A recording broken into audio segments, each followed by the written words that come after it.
2014 నుంచి 19 కానివ్వండి, ఇప్పుడు కూడా అంటే గడిచిన 18 నెలలు కానివ్వండి, నేను విశాఖపట్నానికి వచ్చినప్పుడు ప్రభుత్వం నుంచి టికెట్ తీసుకోవట్లేదు, ప్రభుత్వ గెస్ట్ హౌస్ లో నేను ఉండట్లేదు. నేను వాడే వాహనాలు 2 వాహనాలు కూడా ప్రభుత్వ వాహనాలు కాదు. ఆ డీజిల్ ఖర్చు కూడా నాదే.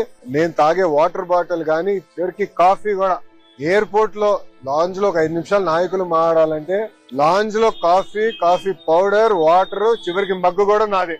ఎందుకంటే నాకు ఇది మా తల్లి నాకు నేర్పించిన సంస్కృతి. మనం ప్రజాస్వామ్యంలో ఉన్నాం.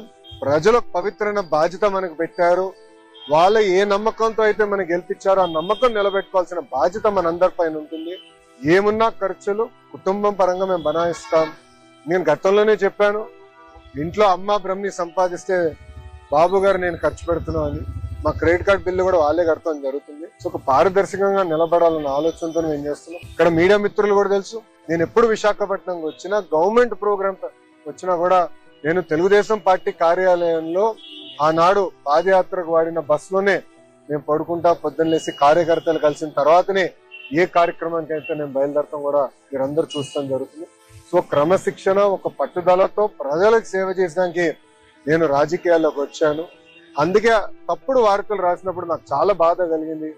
క్యారికేచర్ వేసి, అంటే పైన నా ఫోటో కింద క్యారికేచర్ వేసి నన్ను కించపరిచే విధంగా చేసినప్పుడు దీని మీద పోరాడాలని ఆనాడే నేను నిర్ణయించాను. తప్పుడు రాతల పైన తప్పనిసరిగా నాడు నేడు ఎప్పుడు నేను పోరాడతాను.